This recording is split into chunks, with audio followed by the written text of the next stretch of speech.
हाँ जी, नमस्कार, राधे राधे, जय श्री कृष्ण। कैसे हैं सब लोग? बढ़िया, मजे में, आनंद में। चलिए, ईश्वर आप सबको हमेशा आनंद में रखे, खूब मजे में रखे, खूब स्वाध्याय, खूब अध्ययन, खूब मेहनत करते रहें। दोस्तों, हम बात कर रहे थे दिल्ली सल्तनत की और उसमें गुलाम वंश की बात कर रहे थे। इल्तुतमिश के बारे में हमने सारी की सारी बातें कर ली, किस प्रकार से इल्तुतमिश की मृत्यु हो जाती है बामियान अभियान के ऊपर जाते हुए। तो इल्तुतमिश की जब मृत्यु हो जाती है तो इल्तुतमिश की मृत्यु के बाद में इल्तुतमिश का एक पुत्र जिसका नाम था रुकनुद्दीन फिरोज, क्या नाम था? रुकनुद्दीन फिरोज। अमीर वर्ग के जो लोग थे, इन अमीर वर्ग के लोगों ने रुकनुद्दीन फिरोज को सुल्तान बनाया, शासक बना दिया। अयोग्य व्यक्ति था। कैसा? अयोग्य व्यक्ति था, नितांत अयोग्य, अयोग्य भी नहीं, नितांत अयोग्य व्यक्ति था। और देखिएगा, अब चीजें समझिएगा। हमने बात की, एक तो इल्तुतमिश का एक पुत्र जिसके बारे में हम बात कर चुके, नासिरुद्दीन महमूद, है ना, सुल्तानगढ़ी का मकबरा, उसके बारे में हम लोग चर्चा कर चुके। ये जो इल्तुतमिश है, इस इल्तुतमिश का एक पुत्र और है जिसका नाम है रुकनुद्दीन फिरोज। रुकनुद्दीन, क्या नाम है बेटा? रुकनुद्दीन फिरोज। क्या नाम है? रुकनुद्दीन फिरोज। इस इल्तुतमिश की पत्नी है जिसका नाम है शाह तुर्कान। क्या नाम है? शाह तुर्कान। यह है पत्नी, यह है पति। पति बोले तो कौन? इल्तुतमिश। समझना इस चीज को। और इसका नाम क्या है? शाह तुर्कान। क्या नाम है? शाह तुर्कान। एक नंबर की तानाशाह महिला थी। क्योंकि इल्तुतमिश ने ग्वालियर युद्ध के बाद में चांदी के टंके के ऊपर अपनी पुत्री रजिया सुल्ताना का नाम उत्कीर्ण करवाया, पहली बात। और दूसरी चीज, मरने से पहले उसने अपनी पुत्री रजिया सुल्ताना को उत्तराधिकारी घोषित कर दिया था। महिला थी रजिया सुल्ताना, इसलिए अमीर वर्ग को यह चीज ज्यादा पसंद आई नहीं। इल्तुतमिश की मृत्यु के बाद में रुकनुद्दीन फिरोज को अमीर वर्ग ने शासक बना दिया, परंतु वास्तविक शक्तियां जो थी वो रुकनुद्दीन की वास्तविक शक्तियां किसमें? शाह तुर्कान। और शाह तुर्कान इसकी क्या थी? माता श्री थी, जो कि इल्तुतमिश की पत्नी थी, तानाशाह महिला थी। क्या थी? तानाशाह महिला थी, बहुत खतरनाक वाली महिला थी। इस रुकनुद्दीन फिरोज की तो बातें चलती नहीं थी।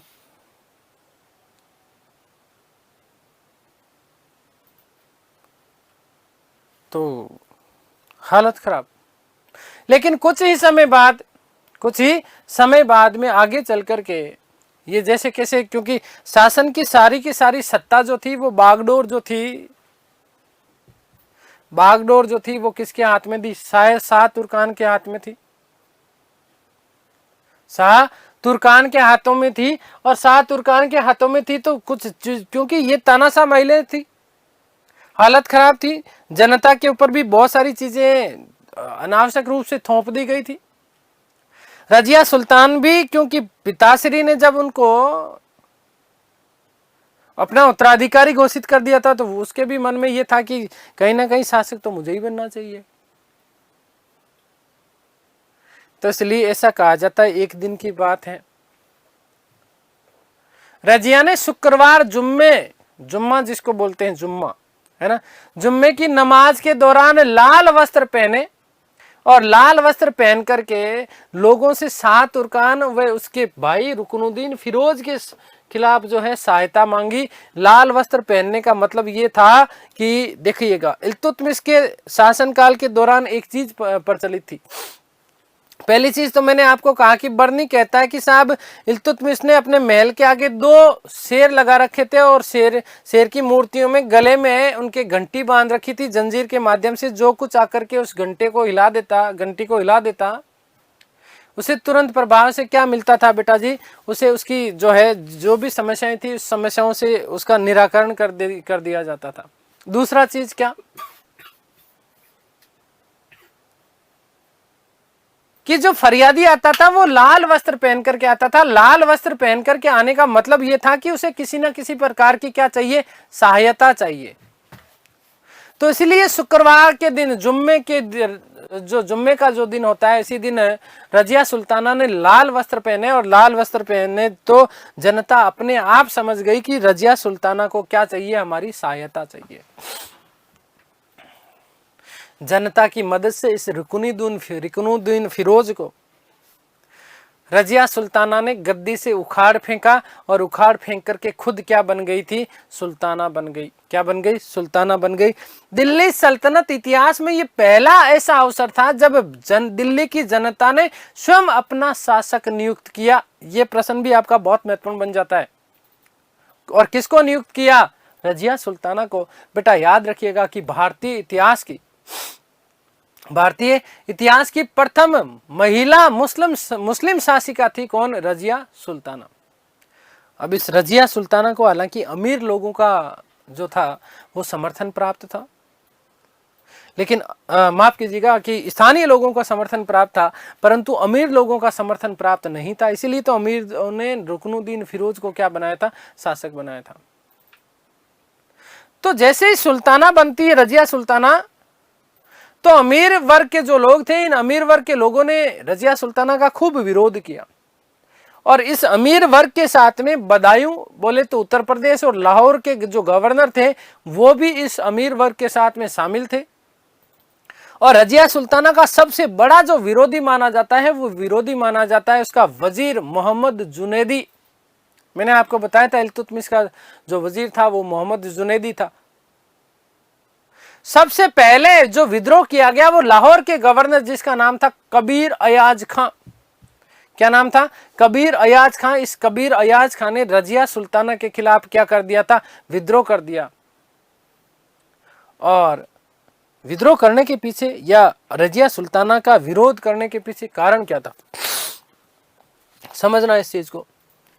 तो सबसे बड़ा कारण यह था कि रजिया जब अपने दरबार में आती थी, रजिया जब अपने दरबार में आती थी तो वो भाई साहब बिल्कुल पुरुषों की भांति वस्त्र पहनती थी। पुरुषों के भांति क्या पहनती थी, वस्त्र पहनती थी। एक तो टोपी लगाती थी बढ़िया सी, है ना,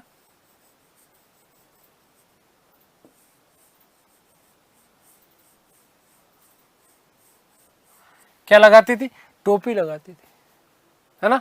कुबा बोलते हैं कोट को, कुबा और कुले, टोपी पहन करके दरबार में आती थी। और ये सारा का सारा कार्य, है ना, बढ़िया सा कोट भी पहनती थी, बढ़िया सा कोट पहनती थी और टोपी पहन करके दरबार में आती थी। कौन, रजिया सुल्ताना। और ये चीज इस्लाम के अमीर वर्ग को समझ में नहीं आया, क्योंकि ये कुबा और जो है कोहना, कुला, है ना, मतलब कोट और टोपी पहनना इस्लाम धर्म के विरुद्ध था। और ये चीज उनको पसंद नहीं आई। और इसीलिए इसी समय, रजिया के समय, दोस्तों याद रखिएगा कि तुर्क और अमीर जो वर्ग था, इन दोनों वर्गों के मध्य संघर्ष प्रारंभ होता है। और ये संघर्ष आगे चल करके बलबन जब शासक बनेगा तो बलबन के शासनकाल तक ये संघर्ष चलता रहा।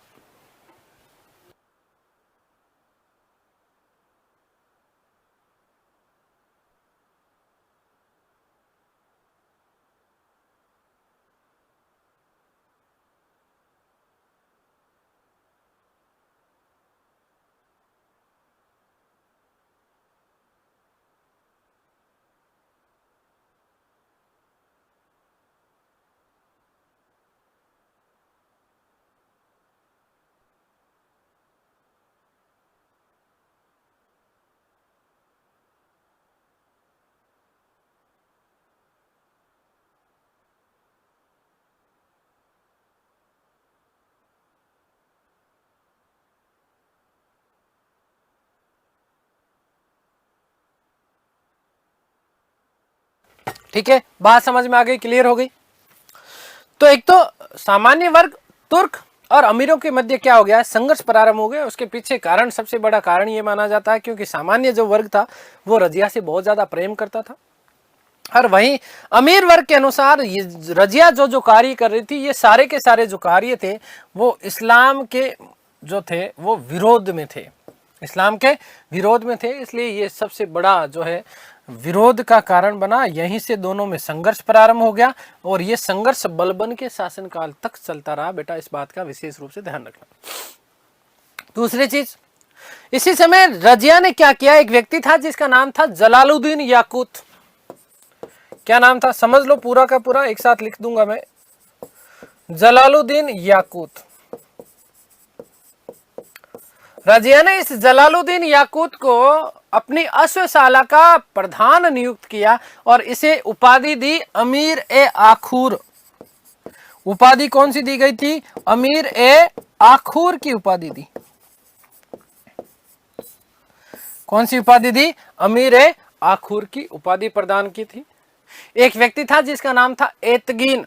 इस एतगीन को बदायूं का गवर्नर बनाया और अमीर ए हाजिब का पद दिया। एक व्यक्ति है जिसका नाम क्या है, एतगीन। देखो ये आगे काम आएंगे अपने, ठीक है। एतगीन को क्या चीज किया बेटा, याद रखना, बदायूं का गवर्नर बनाया और गवर्नर बनाने के बाद में उसको अमीर ए हाजिब, क्या चीज, अमीर ए हाजिब का पद प्रदान किया था। किसने, रजिया ने। और इसी के साथ में इसको बदायूं का क्या बनाया था, बदायूं का गवर्नर बनाया दिया था। बदायूं का क्या बनाया, गवर्नर। एक व्यक्ति है जिसका नाम है अल्तूनिया। क्या नाम है, अल्तूनिया। इस अल्तूनिया को बटिंडा पंजाब है ना, बटिंडा का इक्तेदार नियुक्त किया गया था। किसके द्वारा, रजिया सुल्ताना के द्वारा। और ये जो अल्तूनिया है ये बड़ा शक्तिशाली व्यक्ति हुआ करता था। वस्तुतः इसका भी संबंध प्रारंभ में अमीर वर्ग से रहा करता था, परंतु धीरे धीरे रजिया सुल्ताना ने इससे अपने प्रभाव में लिया और प्रभाव में लेने के बाद में इसी अल्तूनिया से, किसे, अल्तूनिया, याद रखिएगा बेटा, व्यक्ति का नाम क्या है, अल्तूनिया, ठीक है। इस अल्तूनिया के साथ में रजिया सुल्ताना ने, ये आपकी कौन है, रजिया है बेटा, क्या है, रजिया सुल्ताना ने इस अल्तूनिया के साथ में क्या कर लिया था, विवाह कर दिया। अल्तूनिया ने के साथ में क्या कर लिया था, विवाह कर लिया। याद रखिएगा बेटा कि 1238 ईस्वी में इसी के दौरान ख्वारिज्म शाह का पुत्र, मैंने आपको बताया था, मांगबरनी, और इस मांगबरनी का जिसके समय चंगेज खान का आक्रमण हुआ था। इसी मांगबरनी का एक सूबेदार था जिसका नाम था मलिक हसन। इस मलिक हसन ने मंगोलों के ऊपर आक्रमण किया था। मंगोलों का आक्रमण हुआ इस मलिक हसन के ऊपर, और इसी मलिक हसन ने रजिया से सहायता मांगी थी, सहायता मांगी थी, और रजिया ने उसे बुलंदशहर की आय देने का वायदा भी किया था। बुलंदशहर की आय देने का भी क्या कर दिया था, वादा कर दिया था, ठीक है। और यही चीज जो है अल्तूनिया को पसंद नहीं आई, उसने रजिया के खिलाफ विद्रोह कर दिया, और इसी विद्रोह का फायदा उठाया गया किसके द्वारा, अमीर वर्ग के द्वारा। और इसी अमीर वर्ग ने रजिया को एक बार पुनः गद्दी से हटाया, और गद्दी से हटाने के बाद बहराम शाह को गद्दी पर बिठा दिया। ये बहराम शाह वस्तुतः रजिया सुल्ताना का भाई माना जाता है। रजिया सुल्ताना का क्या माना जाता है, भाई माना जाता है। तो एक तो रुकनुद्दीन, एक नासरुद्दीन मोहम्मद, एक नया व्यक्ति बहराम शाह, ये तीन भाई। और इसीलिए ऐसा कहा जाता है कि इसी अल्तूनिया से इसीलिए विवाह किया था षड्यंत्र में रच करके। जैसे कैसे शक्तिशाली था व्यक्ति ये अल्तूनिया, ठीक है ना। तो इस अल्तूनिया को, जब इस अल्तूनिया ने विद्रोह किया तो इस अल्तूनिया के साथ में उसने रजिया सुल्ताना ने साम दाम दंड भेद अपनाया, और साम दाम दंड भेद के तहत ही इस अल्तूनिया से इसने क्या किया था, विवाह किया था। और विवाह करने के बाद इसे अपने पक्ष में कर लिया था, इसे अपने पक्ष में कर लिया था। ये बात आप लोग विशेष रूप से याद रखना। बहराम शाह से युद्ध किया रजिया सुल्ताना ने, परंतु वो पराजित हो जाती है, और पराजित होने के बाद में ऐसा कहा जाता है कि अपने पति अल्तूनिया के साथ, अपने पति अल्तूनिया के साथ में पंजाब जाते समय कैथल हरियाणा के पास का स्थल है बेटा। कैथल हरियाणा के पास में डाकुओं ने लूटा इन दोनों को किसको? अल्तुनिया और रजिया सुल्ताना को। और लूटने के बाद इन दोनों की क्या कर दी? हत्या कर दी। क्या कर दी? हत्या कर दी। तो केवल और केवल छोटा सा 4 साल का एक तरीके से शासनकाल रहा किसका? रजिया सुल्ताना का, 1236 से लेकर के 1240 ईस्वी तक। ठीक है, यहीं पर एक इतिहासकार हुए, कई इतिहासकारों ने रजिया सुल्ताना की बहुत जो है खतरनाक वाली प्रशंसा की है। जैसे एक इतिहासकार हुए जिनका नाम था एल्फिंस्टन। इन एल्फिंस्टन ने एक साहब बात कही कि रजिया अगर स्त्री नहीं होती तो उसका नाम भारत के महान शासकों में स्वर्णिम अवसरों में लिखा जाता। रजिया की असफलता के पीछे सबसे बड़ा उसका जो कारण बताया एल्फिंस्टन ने, वो यही बताया कि वो दुर्भाग्य से वो महिला थी। दुर्भाग्य से वो क्या थी? महिला थी। ये उसके पीछे सबसे बड़ा कारण था बेटा जी। एक मिहानुद्दीन सिराज इतिहासकार हुए और इन्होंने कहा कि रजिया में बादशाह होने के समस्त सारे के सारे गुण व्याप्त थे, गुण विद्यमान था, इसीलिए वो क्या बन गई थी? वो सुल्ताना बन गई थी। अब कुछ चीजें मैं आप लोगों के लिए लिख रहा हूं, देखिएगा कि रजिया सुल्ताना सीधे सीधे स्टार्ट कर लेते हैं अपन टॉपिक। इसी में मैं ये सारी चीजें लिखने वाला हूं। रजिया सुल्ताना, रजिया सुल्ताना।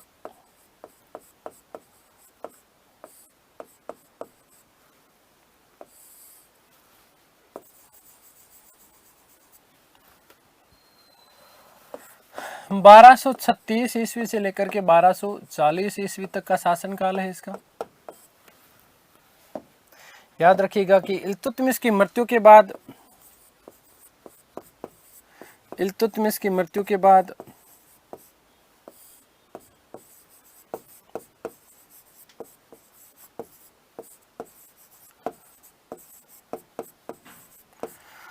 अमीर वर्ग ने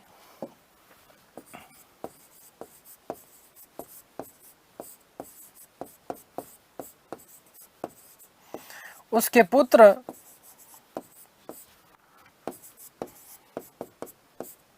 रुकनुद्दीन फिरोज को शासक बनाया।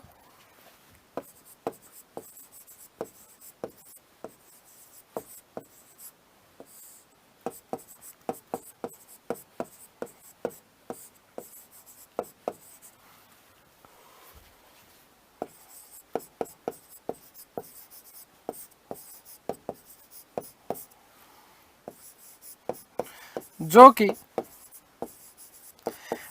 अयोग्य व्यक्ति था।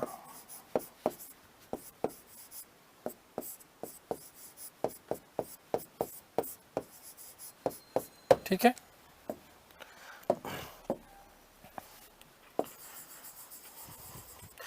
इसके समय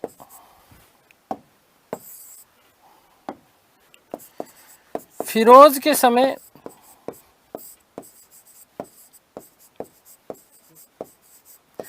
शासन की संपूर्ण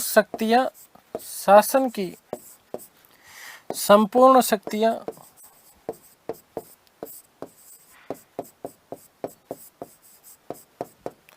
उसकी माता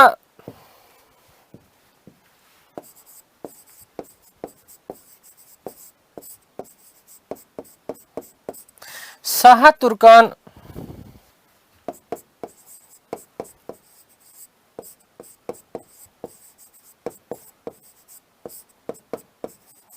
के हाथों में थी।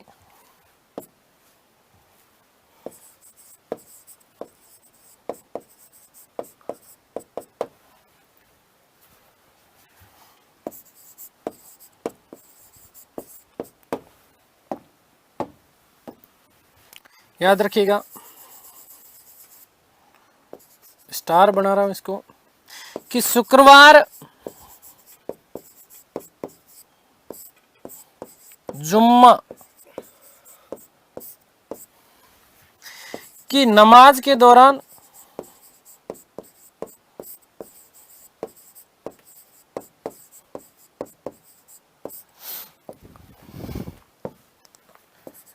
रजिया ने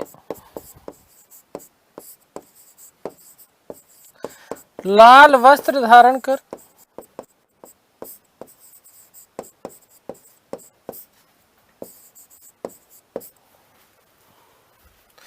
जनता से सहायता मांगी।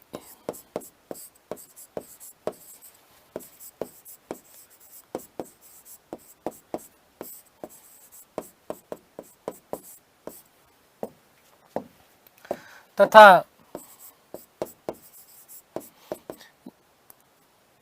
जनता की सहायता से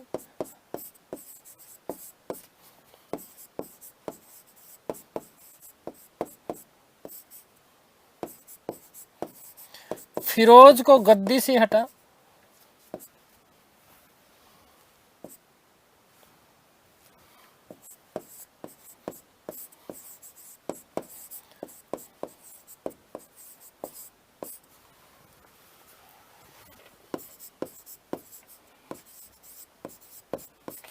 स्वयं शासिका बनी।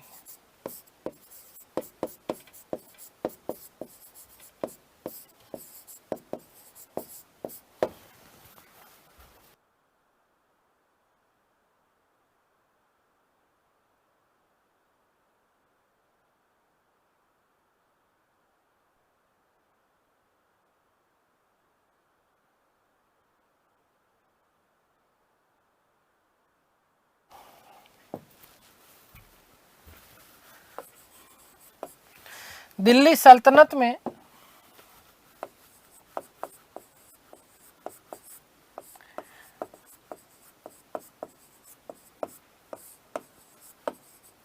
यह प्रथम अवसर था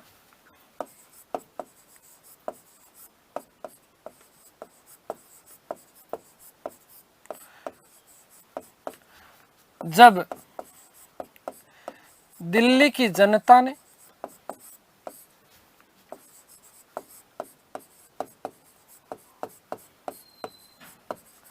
स्वयं अपना शासक चुना।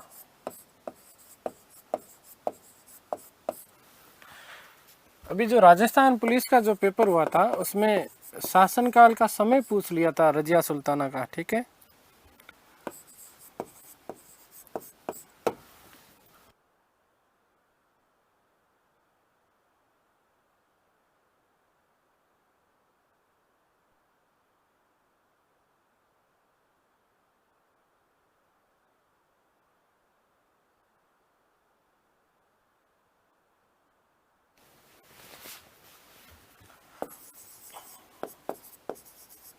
इम्पोर्टेंट कि भारतीय इतिहास में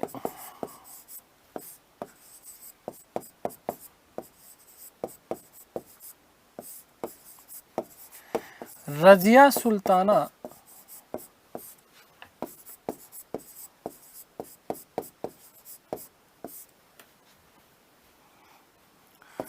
प्रथम मुस्लिम महिला शासिका थी।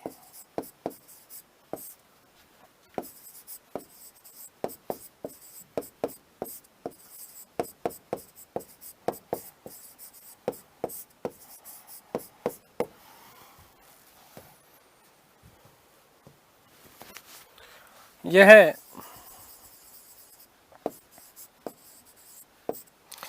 गद्दी पर बैठते समय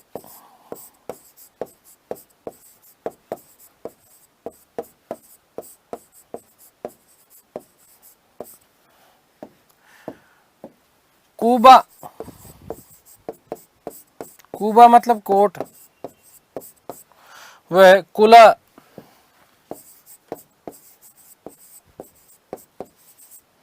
मतलब टोपी धारण करती थी।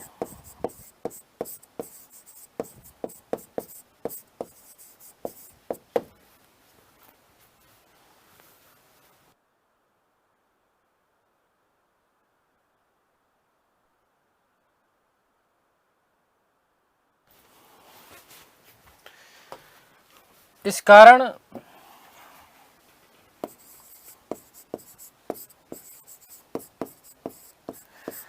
अमीर वर्ग ने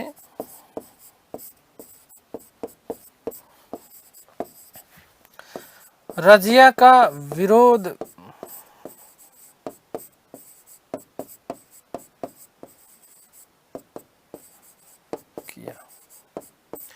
ठीक है, आगे बात समझ क्लियर है ना बेटा। याद रखना कि सबसे बड़ा जो विरोधी था वो इसी का वजीर हुआ करता था, जिसका नाम था मोहम्मद जुनैदी। कौन था? मोहम्मद जुनैदी।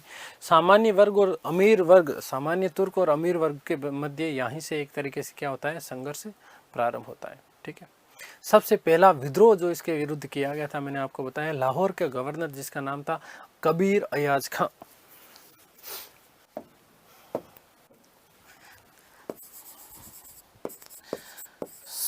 सबसे बड़ा विद्रोही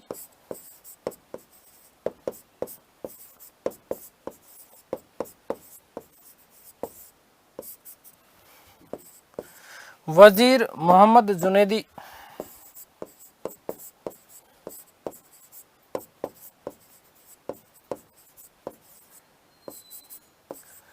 जुनैदी था। रजिया के खिलाफ प्रथम विद्रोह, रजिया के खिलाफ प्रथम विद्रोह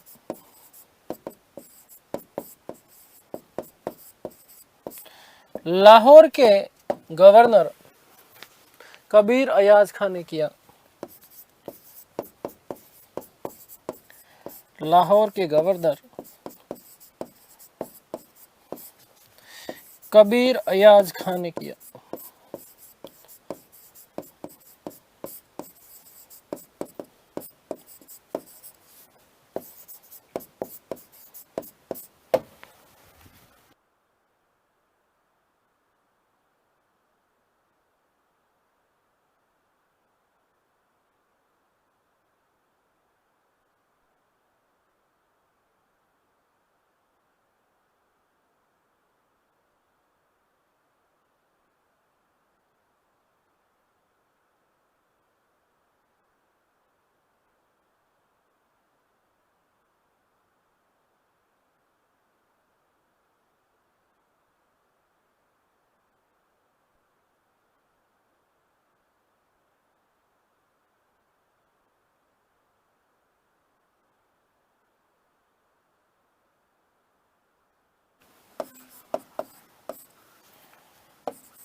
प्रारंभ हुआ जो कि बलबन के समय तक,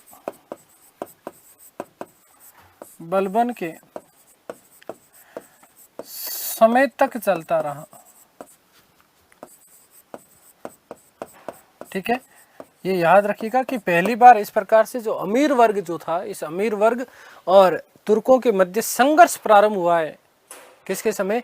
रजिया सुल्ताना के समय। ठीक है बेटा जी, इस बात को विशेष रूप से आपको ध्यान रखना है, ये महत्वपूर्ण तथ्य आपका परीक्षा के दृष्टिकोण से बन सकता है। ठीक है, अब देखिएगा कि रजिया ने,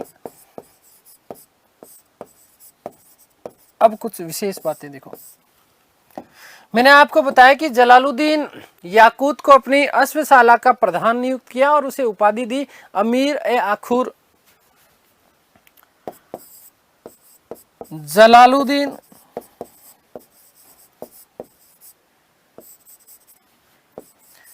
याकूत को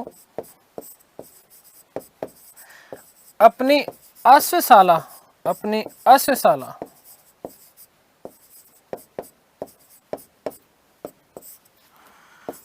का प्रधान नियुक्त किया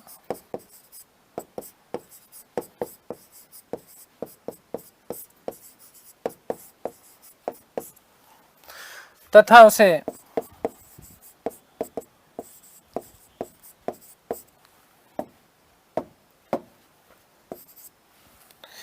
अमीर ए आखुर, अमीर ए आखुर का पद दिया, आखुर की उपाधि प्रदान की।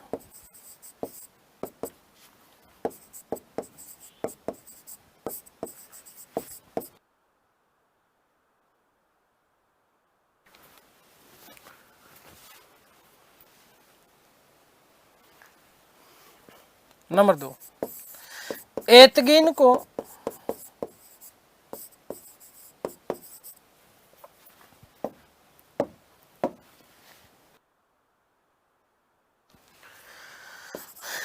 बदायूं का, बदायूं बोले तो यूपी बेटा,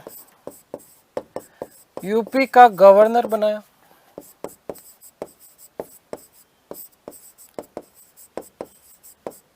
तथा अमीर ए हाजिब का पद दिया, अमीर ए हाजिब की उपाधि दी, अमीर ए हाजिब की उपाधि प्रदान की।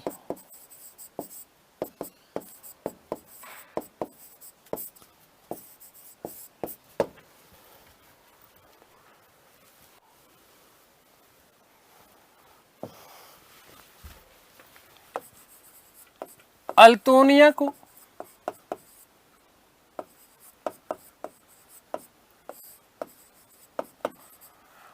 बठिंडा का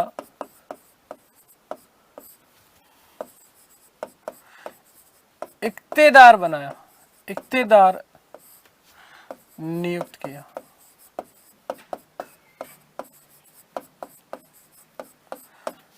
तथा बाद में इसी के साथ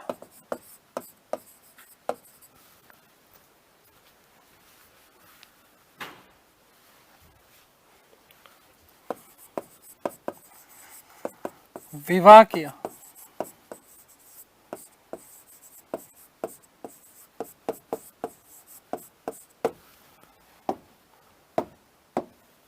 नोट,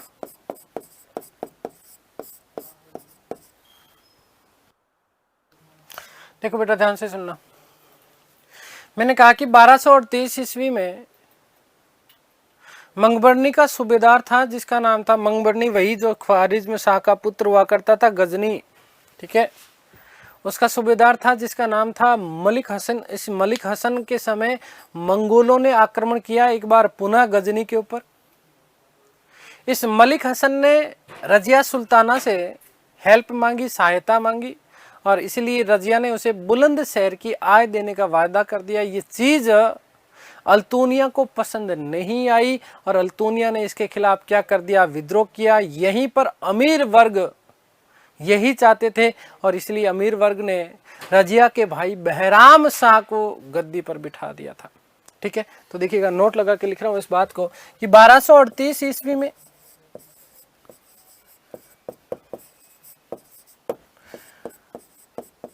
गजनी के सूबेदार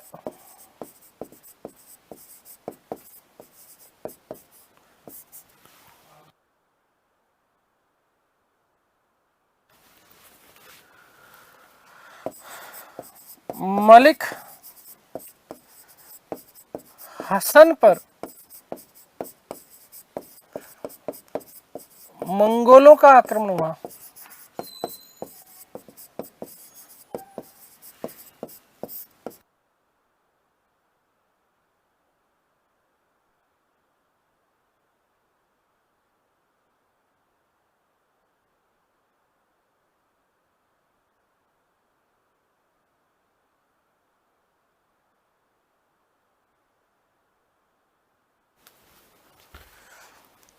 मलिक ने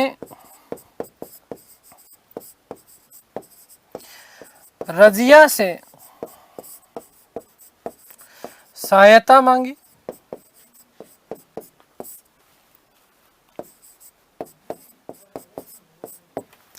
रजिया ने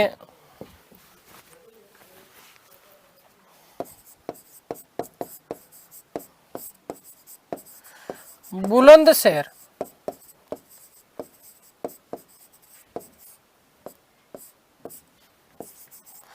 कि आय देने का वायदा किया।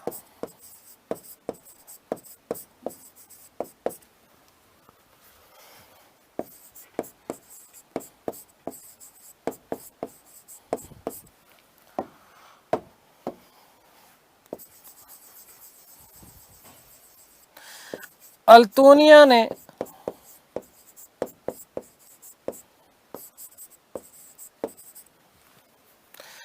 रजिया के खिलाफ विद्रोह कर दिया।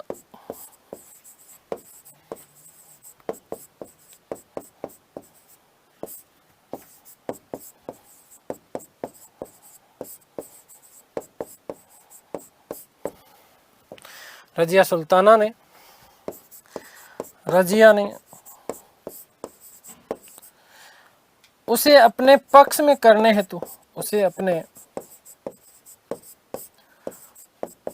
पक्ष में करने हेतु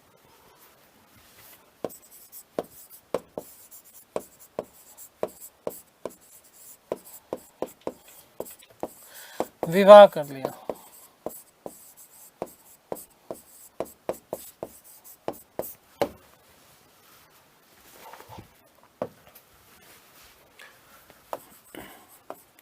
अमीर वर्ग ने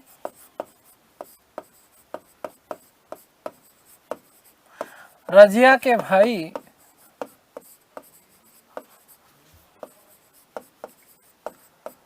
मलिक बहराम शाह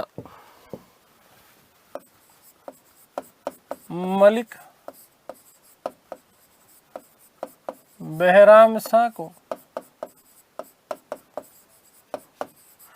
सुल्तान बना दिया।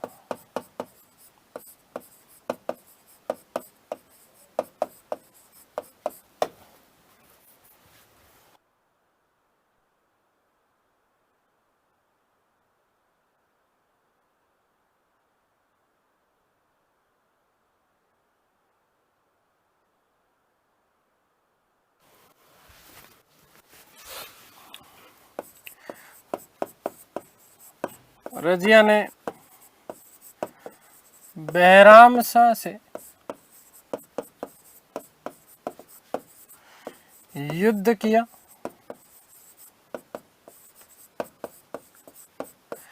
परंतु पराजित हुई।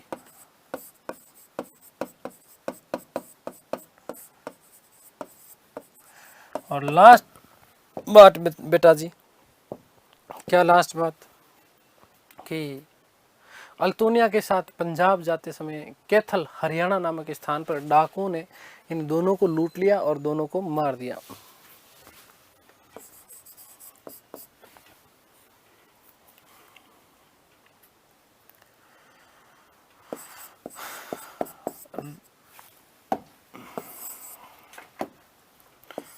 अल्तोनिया के साथ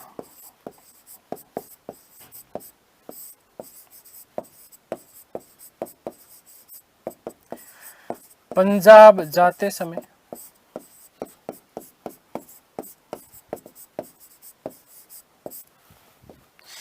कैथल हरियाणा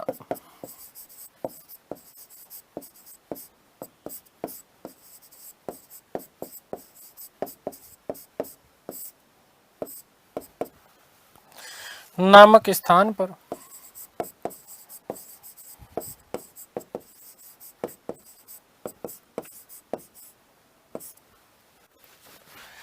इन दोनों को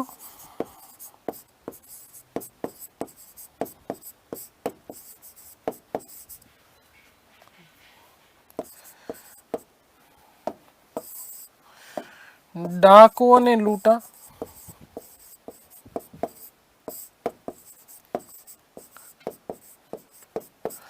वे हत्या कर दी।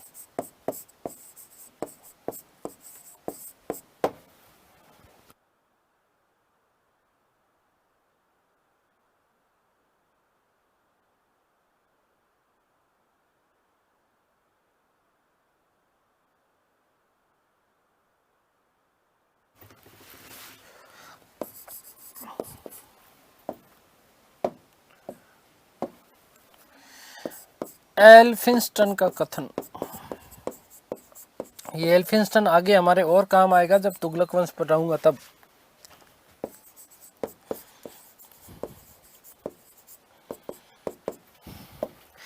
कि रजिया अगर महिला नहीं होती,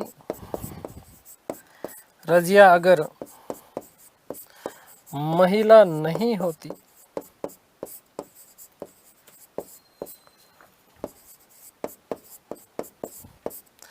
तो उसका नाम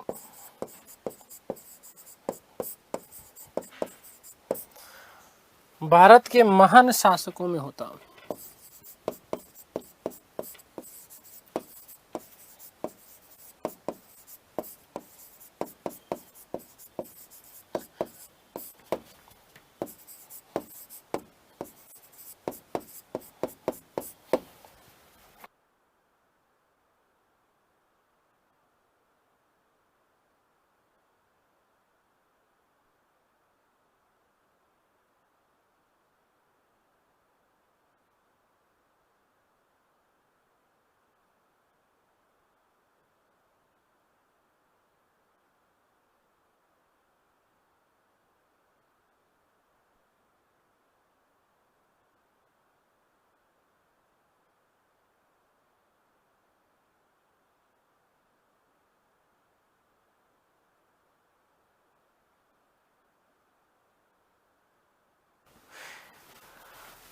ध्यान दो, अन्य महत्वपूर्ण तथ्य, एक तो रजिया के कई बार जो है वजीर का नाम पूछ लिया जाता है, ठीक है ना, मुजहब-उद-दीन, मुजहब-उद-दीन, ठीक है ना, रजिया सुल्ताना के वजीर का नाम था। दूसरा, रजिया ने अपने सिक्कों के ऊपर उम्दत उल निस्वा की उपाधि धारण करी थी, उम्दत उल निस्वा। और याद रखिएगा कि बलबन को रजिया ने अमीर ए शिकार का पद प्रदान किया था, अमीर ए शिकार। तो याद रखिएगा कि रजिया के वजीर का नाम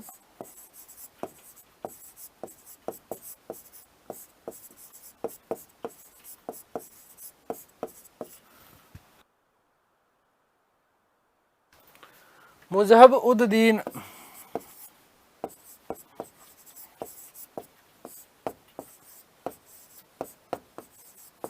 दीन था।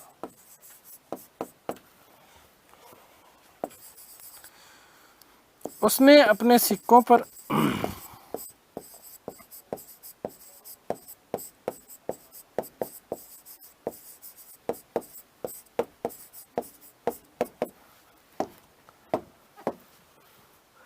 उम्दत उल निस्वा, उम्दत उल निस्वा की उपाधि प्राप्त की, निस्वा की उपाधि ली, उपाधि धारण की। और याद रखिएगा कि रजिया ने बलबन को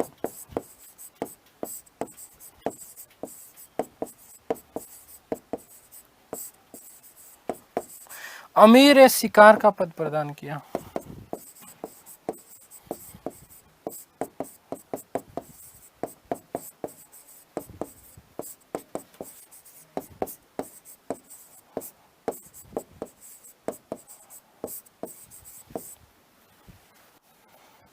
अमीर ए शिकार की उपाधि, ठीक है ना, या पद एक ही बात है, ठीक है।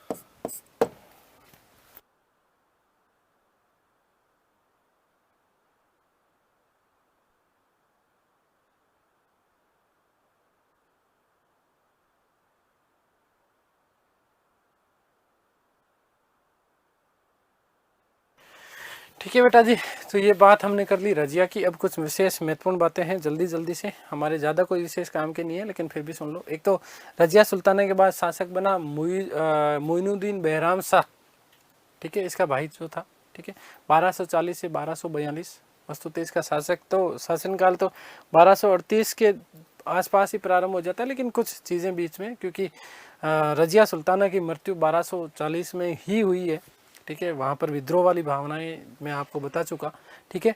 तो बेहराम शाह का शासनकाल 1240 से 1242 केवल 2 साल का शासनकाल था, अयोग्य शासक था, लेकिन इसने अपने शासनकाल के दौरान कुछ नए पद सर्जित किए थे, जैसे नायब ए मुमलकात, ठीक है।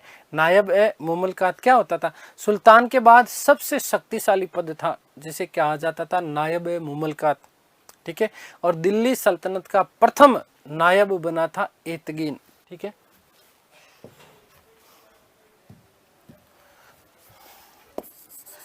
तो शासक बना कौन? बेहराम शाह, मुइजुद्दीन बेहराम शाह, पूरा नाम याद रखना, बेहराम शाह, ठीक है।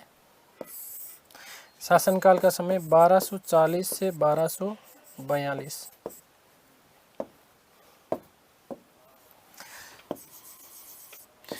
एक नया पद नायब ए मुमलकात, नायब ए मुमलकात सृजित किया, सृजित, ठीक है। याद रखना क्या था, सारी की सारी शक्तियां एक तरीके से सुल्तान के बाद सबसे शक्तिशाली पद था ये, सुल्तान के बाद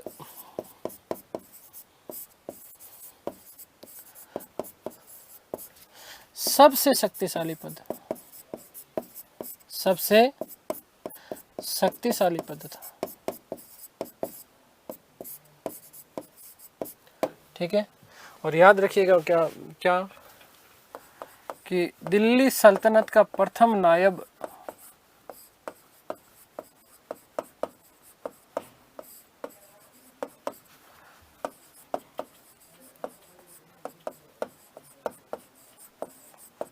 कौन बना? एतगीन। कौन बना था? एतगीन बना, ठीक है बेटा जी। आगे बात समझ में क्लियर है? यहाँ तक किसी को कोई भी डाउट नहीं होना चाहिए। एतगीन कई बार पूछ लिया जाता है, ठीक है। इसी बेहराम शाह ने जो है बलबन को हांसी और रेवाड़ी का इख्तियार बनाया था। किसने? बेहराम शाह ने। किसने? बेहराम शाह ने। आगे बात समझ। उसके बाद में जो शासक बना वो शासक बना अलाउद्दीन मसूद शाह, 1242 से लेकर के 1246 तक। रुकनुद्दीन का पुत्र हुआ करता था। वस्तुतः रुकनुद्दीन फिरोज जो कि इल्तुतमिश का पुत्र था, इसी का पुत्र माना जाता है। कौन? अलाउद्दीन मसूद शाह, ठीक है। ये भी रुकनुद्दीन जब अयोग्य था तो बाप जैसा होगा वैसे तो बेटा होगा, ठीक है। इस मसूद शाह ने क्या करा? कुछ नहीं, मजे मारता था, ठीक है। अब मजे कैसे मारता था कि अपनी सारी की सारी जो शक्तियां थी इसने 40 दल को सौंप दी थी। और इसके समय अब देखो मैं लगातार बलबन लगातार आ रहा है। अमीर शिकार किसके समय? रजिया सुल्ताना के समय। फिर उसका लगातार इक्तिदार के पद पे आ गया, ठीक है। किसके समय? बेहराम शाह के समय। मसूद शाह के समय फिर इसकी शक्तियों में लगातार बलबन की शक्तियां बढ़ रही है। मसूद शाह के समय बलबन को एक नया पद दिया गया था, अमीर ए हाजिब का पद प्रदान किया था। अमीर ए हाजिब का पद प्रदान किया था किसने? मसूद शाह ने। और 1246 में यहीं पर अब बलबन क्योंकि लगातार शक्तिशाली हो रहा था, बलबन ने यहां से षड्यंत्र करना प्रारंभ किया। यहां से प्रश्न नहीं बनते, केवल सुन लो समझ लो, ठीक है। षड्यंत्र किया और षड्यंत्र करने के बाद में इस मसूद शाह को मरवा दिया। किसने? बलबन ने। किसने? बलबन ने। आगे बात समझ में। अब यहां से लास्ट जो हम बात करेंगे ना बेटा, वो बात करेंगे नासिरुद्दीन महमूद की। किसकी? नासिरुद्दीन महमूद की, जिसका शासनकाल का समय 1246 से 1265। क्योंकि अब बलबन अपने वर्चस्व को बढ़ा रहा है लगातार, ठीक है। बलबन अपने वर्चस्व को क्या कर रहा है? लगातार बढ़ा रहा है, देखो, ठीक है ना। 1240 से 1242 के दौरान भी जो है लगातार, ठीक है, अपना वर्चस्व बढ़ा रहा है, ठीक है। तो वर्चस्व बढ़ाते बढ़ाते इतना बढ़ा लिया कि नासिरुद्दीन महमूद के समय एक तरीके से सुल्तान का जो छत्र था, इस सुल्तान का छत्र धारण करता था बलबन स्वयं। कैसे करता था? बलबन ने इसी नासिरुद्दीन महमूद के साथ में अपनी पुत्री का विवाह करवाया और शासन की समस्त जो शक्तियां थी वो समस्त शक्तियां किसके हाथों में आ जाती है? बलबन के हाथों में आ जाती है। किसके हाथों में? बलबन के हाथों में। याद रखना बेटा। और इस महमूद ने, नासिरुद्दीन महमूद ने बलबन को उलूग खां की उपाधि प्रदान की थी। वस्तुतः ये जो था नासिरुद्दीन महमूद के बारे में ऐसा कहा जाता है कि बहुत ही धार्मिक प्रवृत्ति का व्यक्ति था, कुरान की नकल करता था। किसकी? कुरान की नकल करता था, खुद कुछ करता नहीं था। तो नायाब ए मुमलकात, जो कि सुल्तान के बाद सबसे शक्तिशाली पद हुआ करता था, ये नायाब ए मुमलकात का पद जो है नासिरुद्दीन महमूद के समय किसके पास में आ गया था? बलबन के पास में। तो सारी की सारी जो शक्तियां थी, जो सारी की सारी जो पावर्स थी, वो किसके हाथ में आ गई थी? बेटा याद रखना कि नासिरुद्दीन, सॉरी माफ कीजिएगा, कि बलबन के हाथों में आ गई थी। ठीक है। नासिरुद्दीन महमूद को दरवेश राजा कहा जाता है। साधारण जीवन यापन करता था। क्या? साधारण जीवन यापन करता था। ऐसा कहा जाता है कि इसके बारे में, ये जो है टोपी बना करके जीवन जीता था। 1265 में महमूद की क्या हो जाती है? मृत्यु हो जाती है, और यहीं से बलबन के हाथ में सारी की सारी शक्ति, पावर आ जाते हैं। ठीक है, आगे बात समझ में क्लियर है? तो ये चीज़ ध्यान रखिएगा कि किस प्रकार से बलबन की शक्ति लगातार बढ़ती रही, और बढ़कर के किस प्रकार से जो है इसने अपना एक तरीके से सुल्तान बनने तक का इसने सफर जो है किया है।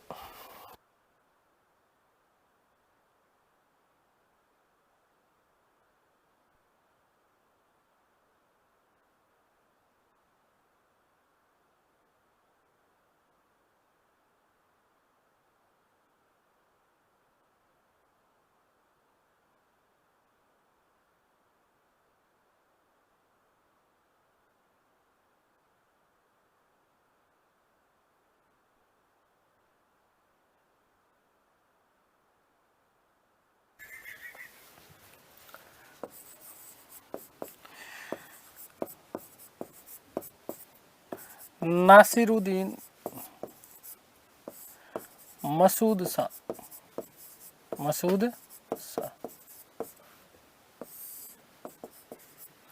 याद रखिएगा शासनकाल का समय 1242 से 1246 ईस्वी। रुकनुद्दीन फिरोज का पुत्र था। रुकनुद्दीन फिरोज का पुत्र था।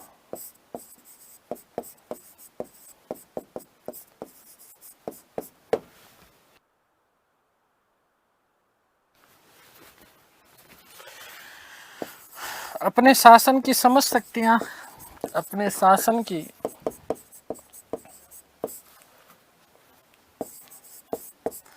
समस्त शक्तियां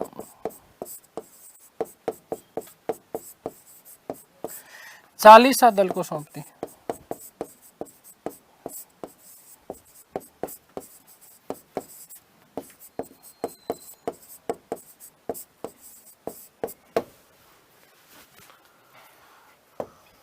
बलबन को आमिर हाजिब का पद प्रदान किया।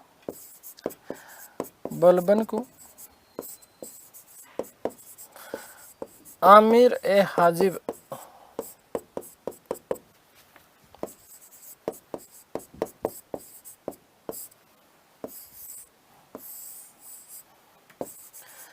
का पद प्रदान किया।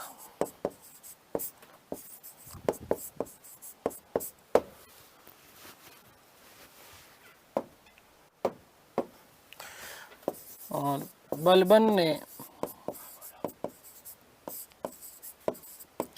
1246 ईस्वी में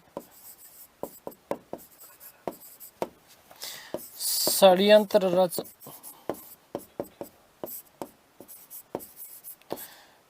इसकी हत्या करवा दी।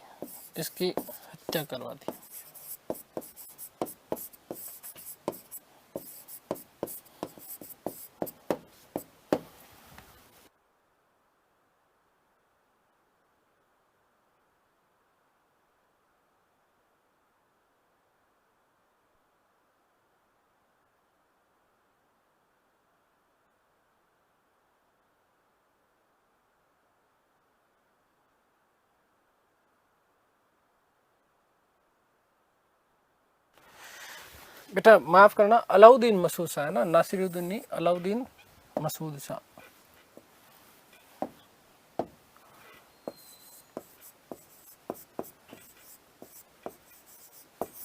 अलाउद्दीन मसूद शाह।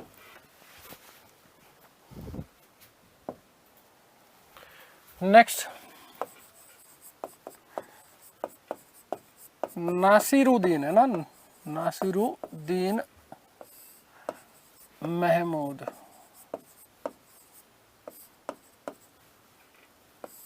अब इस नासिरुद्दीन महमूद के बारे में एक बात याद रखना, इसके बारे में कोई सुस्पष्ट जानकारी मिलती नहीं है वस्तुतः, ठीक है ना, कि ये कौन था, किस प्रकार से था। वस्तुतः ये जो था ये अमीर वर्ग से संबंधित माना जाता है इसको, क्योंकि हमने अभी बात करी अलाउद्दीन मसूद शाह उसका षड्यंत्र करके बलबन मार देता, और सीधे सीधे यदि यहाँ पर बलबन शासक बनता तो शायद वो अमीर वर्ग की नजरों में गिर जाता या जनता की नजरों में आ सकता था। इसलिए अमीर वर्ग का एक प्यादा बिठाया उसने एक तरीके से नासिरुद्दीन महमूद, जिसका शासनकाल का समय 1246 से 1265, 1246 से 1265, क्योंकि यहाँ इस समय नासिरुद्दीन महमूद शासन नहीं कर रहा है, एक तरीके से शासन तो कौन कर रहा है, बलबन ही कर रहा है, क्योंकि शासन की समस्त जो शक्तियां थी वो सारी की सारी शक्तियां किसके हाथ में है, बलबन के हाथ में, ठीक है। तो देखिएगा इसी नासिरुद्दीन महमूद से मसूद की हत्या करवाई थी किसने, बलबन ने। तो बलबन के सहयोग से इसने क्या किया था, मसूद की हत्या की, और मसूद की हत्या करने के बाद में शासक बना, ठीक है। तो ये सारा का सारा बलबन का एक तरीके से षड्यंत्र था, बलबन का एक तरीके से ये पूर्ण रूपेण क्या था, षड्यंत्र था। तो याद रखिएगा कि बलबन ने अपनी पुत्री का विवाह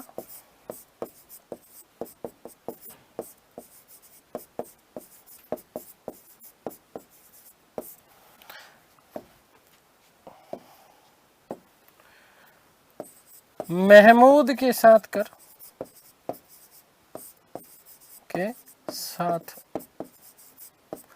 कर शासन की समस्त शक्तियां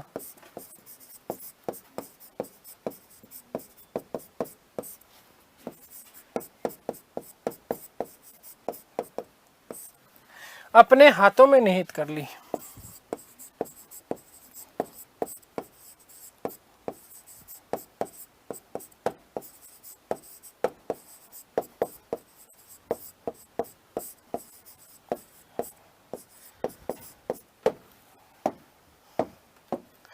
नासिरुद्दीन महमूद ने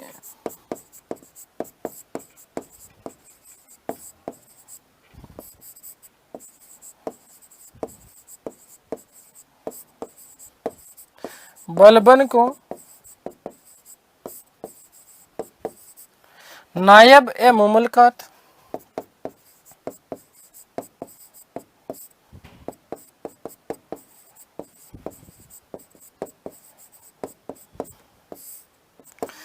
का पद तथा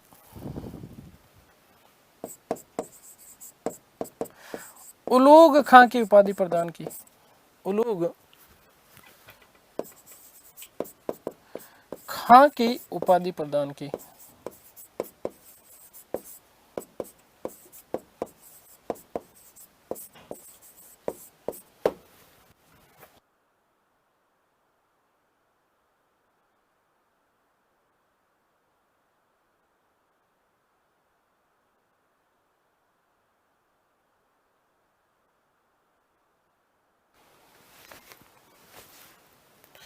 याद रखिएगा कि महमूद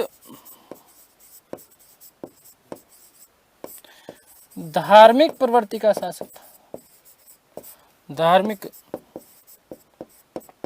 प्रवृत्ति का सुल्तान था।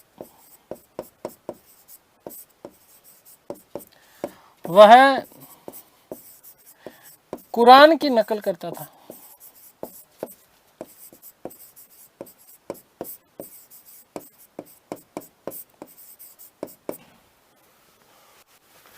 महमूद को शाही दरवेश, महमूद को उसके साधारण जीवन के कारण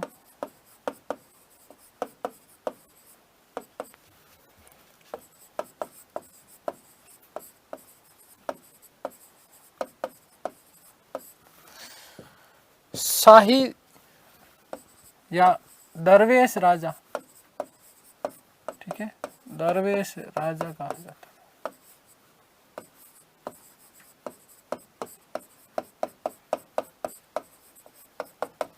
1265 ईस्वी में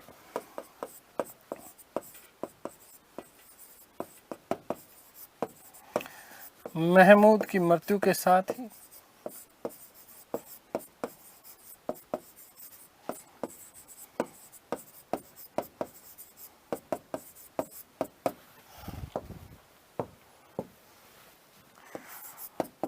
बलबन सुल्तान बना।